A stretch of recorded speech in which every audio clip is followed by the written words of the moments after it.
नमस्कार दोस्तों, मैं अमन राज आप लोगों का स्वागत करता हूं अपने YouTube channel study with Aman sir पे।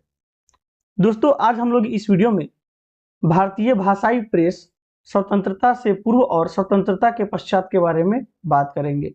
यानी जो भारतीय भाषाई समाचार पत्र था वो स्वतंत्रता से पहले, आजादी से पहले कैसा था और स्वतंत्रता पश्चात और आजादी के बाद कैसा था, इसके बारे में हम लोग इस वीडियो में बात करेंगे। तो दोस्तों, आइए अब हम लोग इस वीडियो को शुरू करते हैं। दोस्तों, स्वतंत्रता पूर्व भारतीय भाषाई प्रेस 1857 से 1947, इस पॉइंट में हम 18 से 57 से लेकर 1947 तक जो भारतीय भाषाई समाचार पत्र था उसके बारे में यहाँ पे हम लोग बात करेंगे। पहला पॉइंट है प्रारंभिक दौर, यानी शुरुआती समय में कैसा था। भारतीय भाषाई प्रेस का उदय 19वीं शताब्दी में हुआ था। यानी जो भारतीय समाचार पत्र था, भाषाई समाचार पत्र था, उसका शुरुआत कब हुआ था? 19वीं शताब्दी में। राजा राम मोहन राय ने बंगाली भाषा में समाचार चंद्रिका और बंगदूत जैसे समाचार पत्र शुरू किए। और दोस्तों, यहाँ पर मैं आपको एक बात और बता दूं, यह जो समाचार पत्र है यह 1818 में प्रकाशित किया गया था। भारतीय भाषाओं में समाचार पत्रों का उद्देश्य जनता को जागरूक और शिक्षित करना था। यानी उस समय में जो समाचार पत्र जो निकाला जाता था या आज के समय में भी जो भी समाचार पत्र निकाला जाता था, दोनों का कार्य एक ही था कि लोगों के अंदर जागरूकता पैदा करना, लोगों के अंदर चेतना पैदा करना, लोगों को शिक्षित करना, यानी जागरूक करना कि सही क्या हो रहा है, गलत क्या हो रहा है, उसके बारे में लोगों को बताना। जो चीज बुराई है उसके बारे में बताना से ऐसा नहीं करना चाहिए लोगों को, या जो चीज सही है उसके बारे में से ऐसे कीजिए, और लोगों को शिक्षित भी करना है। दोस्तों, एक बात मैं यहाँ पे ऐड करना चाहूंगा। दोस्तों, भारत में जो है समाचार पत्र 1780 में पहला समाचार पत्र प्रकाशित हुआ था, जिसका नाम था हिकी का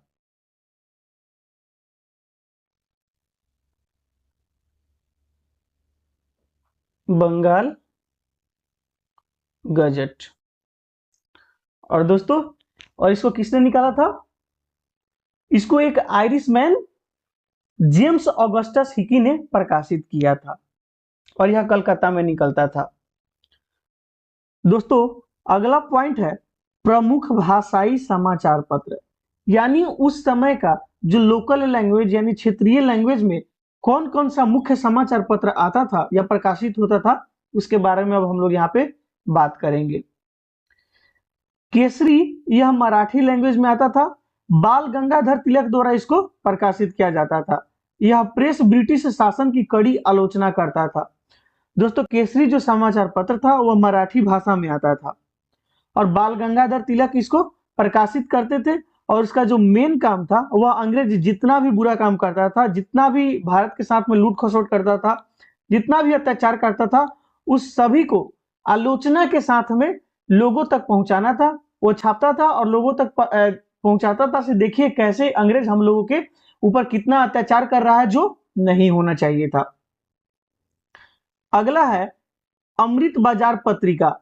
यह बंगाली लैंग्वेज में आता था, इसे बाद में अंग्रेजी में परिवर्तित कर दिया गया। यानी अमृत बाजार जो पत्रिका था इसका शुरुआत हुआ था 1867 में, लेकिन बाद में 1828 में इसको पूर्ण रूप से अंग्रेजी में बदल के कर दिया गया।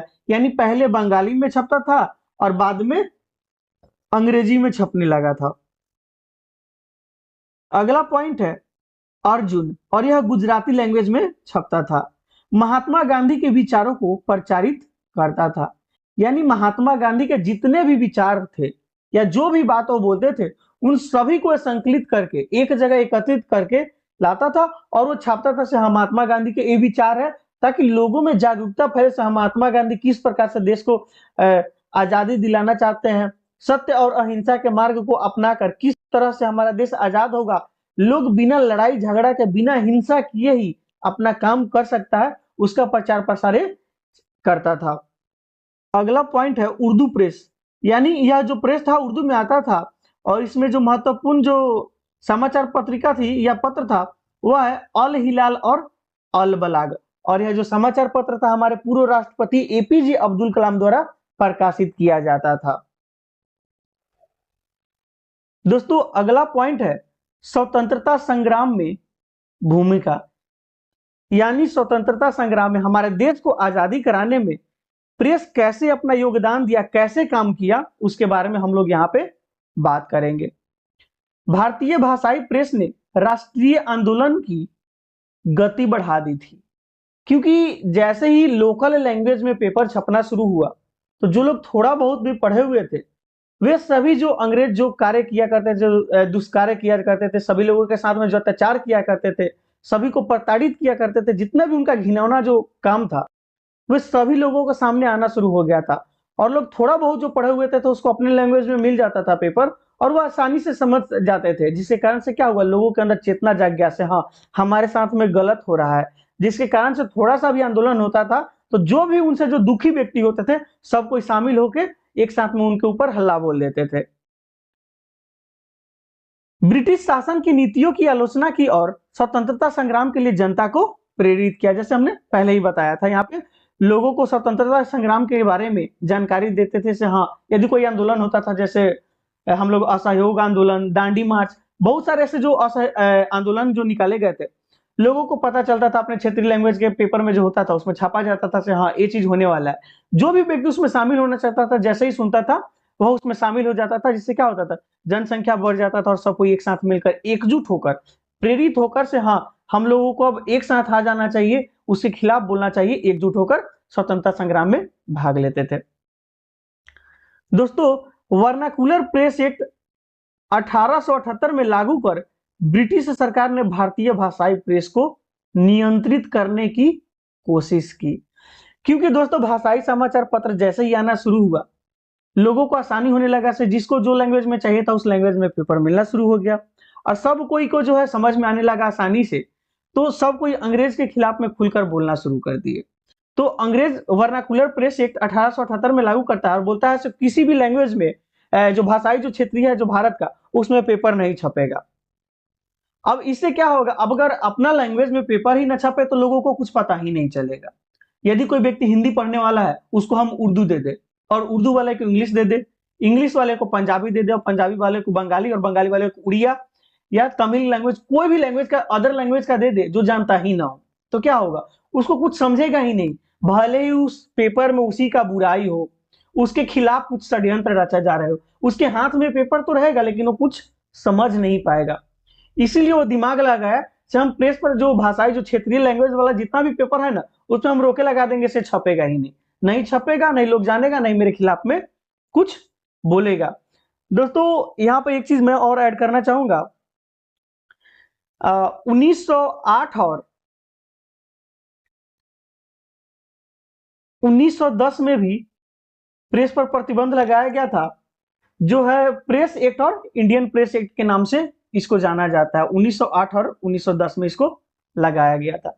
यानी समय समय पर वो कोशिश करता था से कैसे जो होता है ना लोगों को क्षेत्रीय लैंग्वेज का जितना भी समाचार पत्र उसको रोक लगा दे ताकि मेरे खिलाफ में कोई बोले नहीं, कोई समझे नहीं। और अपना जो उसका जो समाचार पत्र था एपीआई जिसको उसका नियंत्रण था, वो सिर्फ क्या करता था उसी में अपना छपवाता था, जो भी वो अच्छा काम करता था उसको छपवाता था और जो बुरा कार्य रहता था उसको अगर कोई छापने भी जाता था तो उसको दबा देता था। और यहाँ पे एपीआई का फुल फॉर्म हो जाएगा the associated press of India, जिससे हमने पिछले वीडियो में भी इसके बारे में बात किया था। यदि अभी तक आप उस वीडियो को नहीं देखे हैं तो मास कम्युनिकेशन वाले प्लेलिस्ट में जाकर आप उसे देख सकते हैं। प्रेस पर प्रतिबंध, दोस्तों ब्रिटिश सरकार ने प्रेस की स्वतंत्रता पर कई बार प्रतिबंध लगाए। प्रेस ने छद्म रूप से जनता तक संदेश पहुंचाना जारी रखा।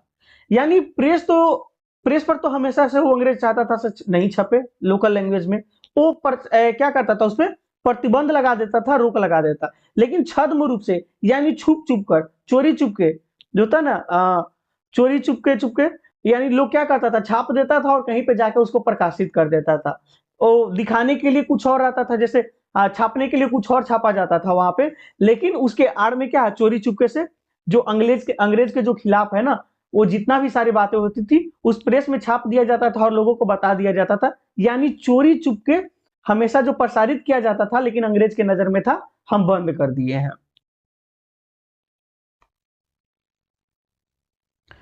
दोस्तों अगला पॉइंट है स्वतंत्रता पश्चात भारतीय भाषाई प्रेस, यानी 1947 के बाद में, यहाँ पे हम जब भारत हमारा जब आजाद हो गया था, जब हमारा देश 15 अगस्त 1947 को जब आजाद हो गया था, उसके बाद में जो है प्रेस में यानी भारतीय भाषाई प्रेस में क्या क्या हुआ उसके बारे में अब हम लोग, उसका विकास कैसे हुआ उसके बारे में हम लोग अब यहाँ पे इस वीडियो में बात करेंगे।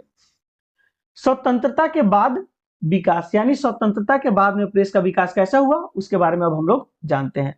भारतीय भाषाओं के समाचार पत्रों की संख्या में तेजी से वृद्धि आई, जो वृद्धि स्वतंत्रता से पूर्व यानी आजादी से पहले नहीं था।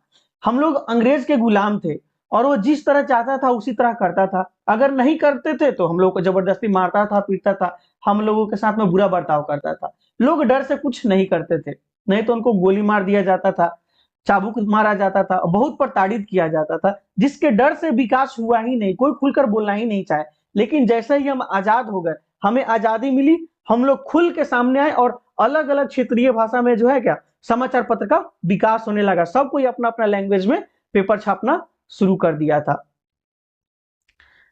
भाषाई प्रेस ने ग्रामीण और शहरी क्षेत्रों में लोगों तक सूचना और शिक्षा पहुंचाई।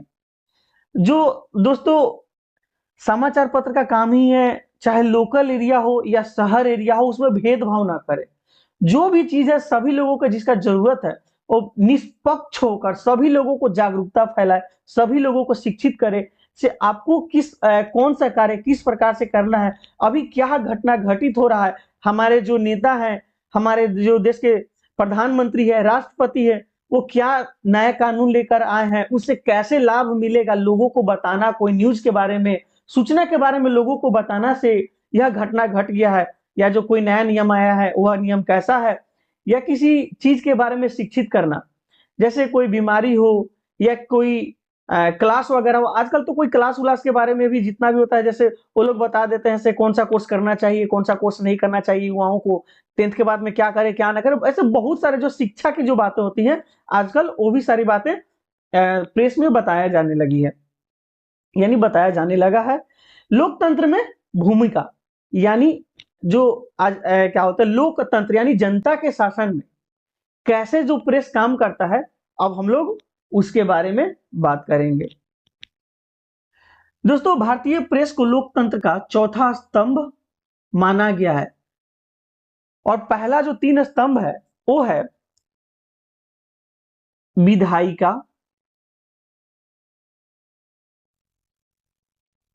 दूसरा हो जाएगा कार्यपालिका,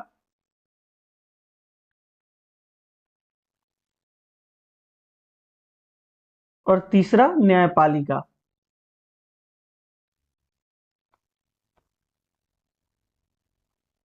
और चौथा स्तंभ जो है प्रेस को अब माना जाने लगा है।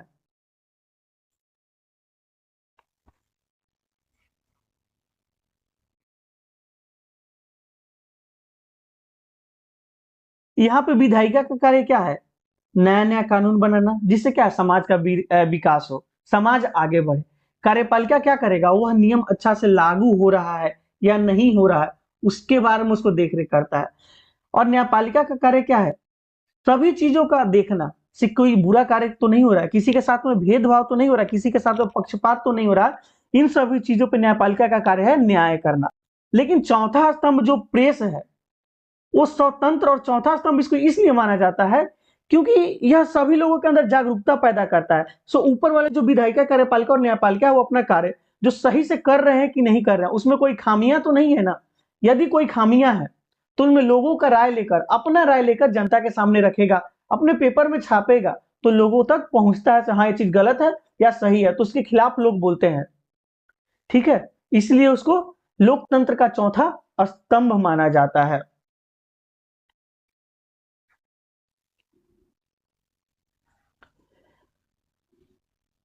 भाषाई प्रेस ने स्थानीय और क्षेत्रीय मुद्दों को उजागर किया।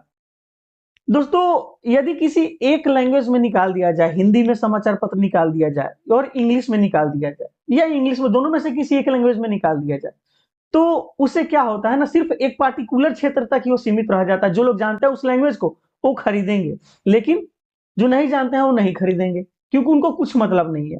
लेकिन जैसे अब बंगाल में बंगाली में निकलना शुरू हो जाए, बिहार में थोड़ा-सा अगर भोजपुरी में अवेलेबल हो तो भी कोई दिक्कत नहीं है। हिंदी में अगर भोजपुरी में नहीं अवेलेबल है तो हिंदी में, अगर बिहार में हिंदी भी बोलते हैं लोग, हिंदी में अवेलेबल हो जाए, गुजरात में गुजराती में हो जाए, महाराष्ट्र में मराठी में हो जाए, तो क्या होगा, वहाँ के लोग जो है ना, वो क्षेत्रीय मुद्दे को भी उठाएगा। जैसे आज पहले के पेपर में का पूरा देश के बारे में सब चीज़ हम छाप दिए।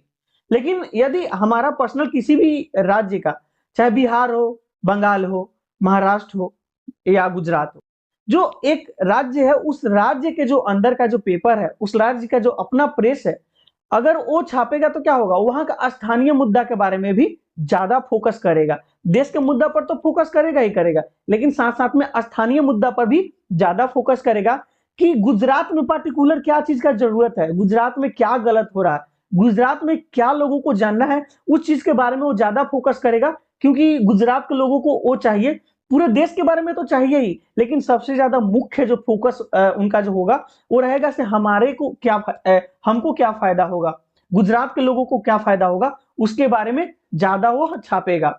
इसलिए भाषाई प्रेस जो है क्षेत्रीय लैंग्वेज में बहुत जरूरी है, क्योंकि पार्टिकुलर क्षेत्र के बारे में वहां पे ज्यादा बात बताया जाता है और वहां का सरकार जो है उसके प्रति जानता है से हाँ ये चीज हो रहा है वहां पे। तो यदि अच्छा हो रहा है तो उसको बढ़ावा देगा, यदि बुरा हो रहा है तो उसको जल्द से जल्द उसको क्या करेगा, खत्म कर देगा, उस पर रोक लगा देगा या प्रतिबंध लगा देगा।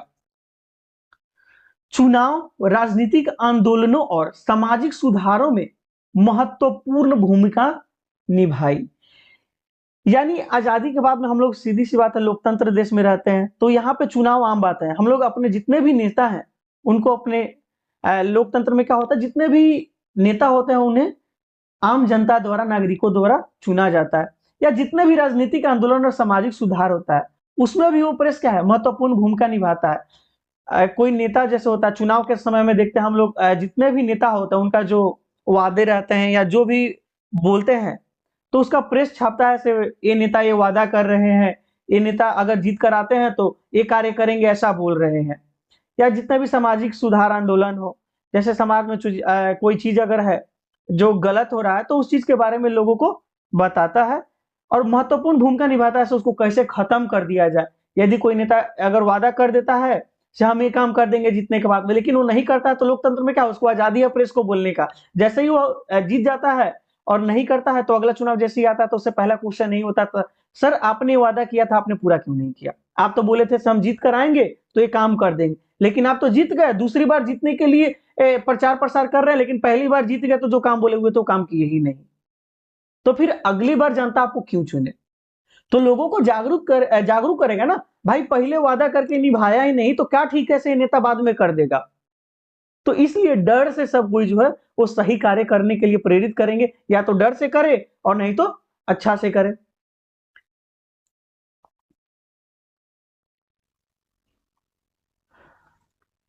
दोस्तों यहाँ पे हम लोग प्रमुख भारतीय भाषाई प्रेस के बारे में, यानी बाद के समय में जो जो प्रमुख भारतीय भाषाई प्रेस जो आया उसके बारे में, समाचार पत्र आया उसके बारे में हम लोग यहाँ पे बात करेंगे। जैसे दैनिक भास्कर, यह हिंदी में आता है। आनंद बाजार पत्रिका, यह बंगाली में आता है। मलयाला मनोरमा, यह मलयालम लैंग्वेज में आता है। इनाडू, यह तेलुगु में आता है। और हिंदुस्तान, यह हिंदी, उर्दू, पंजाबी, मराठी, तमिल, गुजराती, असमिया, उड़िया, कन्नड़ और बांग्ला लैंग्वेज में यह आता है समाचार पत्र।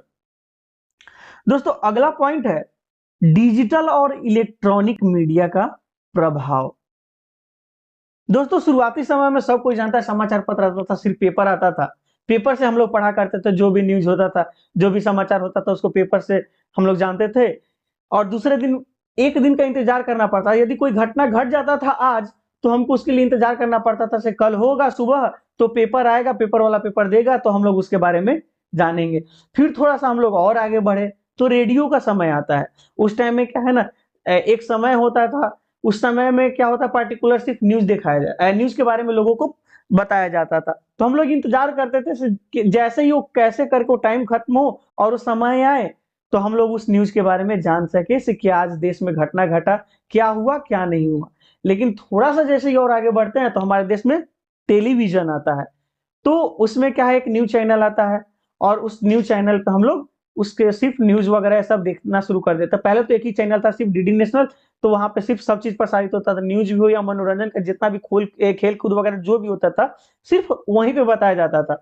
लेकिन अब तो समय ऐसा हो गया है कि अब तो इतने सारे डिजिटल प्लेटफॉर्म हो गए हैं कि किसी कोई न्यूज कोई क्या बोलते हैं, कोई घटना घटता है लेकिन उसे 2 मिनट भी नहीं लगता, 3 मिनट भी नहीं लगता और वायरल हो जाता है। कहीं पे कोई घटना घटा, कोई नेता कुछ बोल दिया या कोई वादा किया या कुछ किया, कोई अच्छा कार्य किया कोई व्यक्ति, तो उसका जल्द से जल्द उसको क्या होता है, फटाफट वायरल हो जाता है। चाहे फेसबुक हो, इंस्टाग्राम हो या व्हाट्सएप हो या यूट्यूब हो।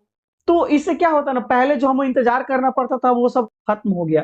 अब जैसे ही कुछ होता है हम लोग क्या, फटाफट हम लोग को न्यूज के बारे में जानकारी मिल जाता है। हम लोग को इंतजार भी करना नहीं पड़ता है, हाँ अब कल होगा तो हम लोग न्यूज देखेंगे, उससे पहले ही हम लोग मोटा मोटी सब चीज के बारे में जान जाते हैं, हाँ ये चीज हुआ है। क्षेत्रीय भाषाओं में टीवी चैनल और वेबसाइट की संख्या बढ़ी। दोस्तों पहले सिर्फ हम लोग बोले, पहले ही हम क्या बोले, अभी थोड़ी देर पहले नहीं हमने बात किया था, से सिर्फ एक न्यूज चैनल आता था, या एक नॉर्मल चैनल आता था डीडी नेशनल, उसी पे सब चीज दिखाया जाता था। लेकिन जैसे ही हम लोग धीरे धीरे करके विकास हुए तो अब एक सिर्फ बिहार लैंग्वेज में ही, सिर्फ बिहार के लिए, पर्टिकुलर बिहार क्षेत्र के लिए कई सारे न्यूज चैनल है। झारखंड का अपना एक न्यूज चैनल है, बंगाल का अपना एक न्यूज चैनल है। तो इससे क्या हुआ, सिर्फ बहुत सारा जो सिर्फ पहले जो एका दुका जो न्यूज चैनल थे उसके जगह पे, या सिर्फ इंडिया लेवल पे सिर्फ न्यूज चैनल थे, अब उसके संख्या के में तो वृद्धि हुआ ही, साथ साथ में जो लोकल लैंग्वेज, जो क्षेत्रीय लैंग्वेज वाला जो चैनल था उसमें भी काफी वृद्धि हो गया। जिससे क्या है, उस पार्टिकुलर क्षेत्र के बारे में भी आसानी से लोगों को जानकारी मिलने लगा जल्द से जल्द में। पहले एक रहता था, उसका इंतजार करना पड़ता था, वो बोलेगा, अगर सही हुआ गलत हुआ उसके बारे में भी डाउट होता था। लेकिन अब हम लोग क्या है, वेरीफाई करने के लिए हाँ से न्यूज सही है या गलत है, क्या कर सकते हैं, दूसरा न्यूज चैनल लगा सकते हैं। क्योंकि सिर्फ एक ही चैनल थोड़ी ही है क्षेत्रीय लैंग्वेज में, अब तो बहुत सारा न्यूज चैनल हो गया है। दोस्तों अगला पॉइंट है प्रमुख विशेषताएं, यानी प्रेस का प्रमुख विशेषता क्या क्या है उसके बारे में हम लोग यहाँ पे बात करेंगे। स्वतंत्रता से पूर्व के पहला पॉइंट है स्वतंत्रता से पूर्व, यानी स्वतंत्रता से पहले के बारे में हम लोग यहाँ पे बात करते हैं। दोस्तों स्वतंत्रता से पूर्व राष्ट्रीय चेतना और स्वतंत्रता आंदोलन का समर्थन करता था, ब्रिटिश शासन का आलोचना करता था। इसका विशेषता यही था, यानी जितना भी चेतना, राष्ट्रीय चेतना यानी देशभक्ति का भावना लोगों में बढ़ाता था। अंग्रेज का जो बुराई होता था उसको बोलता था से गलत हो रहा है, लोगों को जागरूक करता था, देखो हम लोगों के साथ में कितना भेदभाव हो रहा है, देश हमारा ही है, हमारा जमीन है, हम लोग मेहनत करते हैं, लेकिन लाभ कौन उठाता है, अंग्रेज उठाता है। सब चीज मेरा ही है लेकिन हमको गुलाम बना के, नौकर बना के रखा हुआ है। लोगों को जागरूकता, लोगों के अंदर जागरूकता लाया, लोग जागरूकता लाता है प्रेस से, देखो ऐसा चीज नहीं होना चाहिए, वैसा नहीं होना चाहिए, लोगों को जागरूक करता है। साथ साथ में क्या हो, सब कोई को आंदोलन समर्थन करता है। यदि प्रेस खुलकर क्या आंदोलन का समर्थन करता है, ये चीज सही है या गलत है, लोगों को बताया, लोग एकजुट हुए, सबको लगने लगा से हाँ भाई ये गलत है, सबको एकजुट होकर क्या किए, अंग्रेज के खिलाफ में बोलना शुरू कर दिए, उसके खिलाफ प्रदर्शन करना शुरू कर दिए और खुल के आलोचना करना शुरू कर दिए, जिसके कारण से ही हम लोगों को आज आजादी मिली और हमारा देश आज स्वतंत्र है। अगला पॉइंट है स्वतंत्रता पश्चात, यानी आजादी के बाद, हमारा देश जब आजाद हो गया उसके बाद में प्रेस का क्या विशेषता रहा उसके बारे में यहाँ पर हम लोग बात करेंगे। दोस्तों लोकतांत्रिक मूल्यों का प्रचार, यानी लोकतांत्रिक मूल्य, यानी लोकतंत्र क्या है, उसका मूल्य क्या है, क्या होना चाहिए क्या नहीं होना चाहिए, लोगों को जागरूक करना, लोगों को अपना हक के बारे में बताना, क्या करना चाहिए, क्या उसका अधिकार है। आज भी लोग, बहुत सारे लोग हैं जो समझदारी उनको जो नहीं होता है, आज भी अपना वोट बेच देते हैं 1500 1600 के लालच में आकर, या एक दारू के लालच में आकर, या पेट्रोल के लालच में आकर युवा आजकल क्या होता है अपना वोट दे देते हैं, जिनको पसंद भी नहीं करते, बस सिर्फ हमें वो चीज दे रहा है इसलिए हम उनको वोट देते हैं। समझदारी नहीं होता, उनको अपना वोट का महत्व ही नहीं पता है।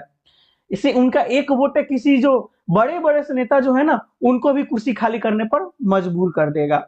तो लोकतंत्र का जो मूल्य होता है, क्या करना चाहिए क्या नहीं करना चाहिए, कैसे करना चाहिए, लोगों को जागरूक करना, उसके बारे में जो महत्वपूर्ण भूमिका निभाया लोगों को बताने में। अगला पॉइंट है सामाजिक, राजनीतिक और आर्थिक मुद्दों पर जागरूकता करना, यानी समाज में जितना भी बुराई हो रहा है उस चीज के बारे में बताना, या समाज में जो भी अच्छा चीज हो रहा है उसको सभी लोगों को बताना। हाँ देखिए, एक मिसाइल काम कर रहा है, वहां के जितना भी समाज के लोग हैं वो समाज के लोग ऐसे कार्य कर रहा है, सब समाज के लोग ऐसे कार्य करेगा तो देश हमारा तरक्की करेगा, देश का विकास होगा। राजनीतिक और आर्थिक मुद्दा, यानी आर्थिक जो मुद्दा है, देश हमारा कैसे बढ़ेगा, आम आदमी का जो आय कैसे बढ़ेगा, तो इस चीज के बारे में या राजनीति के बारे में से क्या गलत हो रहा है, क्या सही हो रहा है, क्या नया कानून आ रहा है, उस चीज के बारे में भी लोगों को जागरूकता करना, शिक्षित करना भी प्रेस का ही काम है, जो पहले भी था और वर्तमान में भी या अभी भी है। डिजिटल युग में प्रभावशाली भूमिका।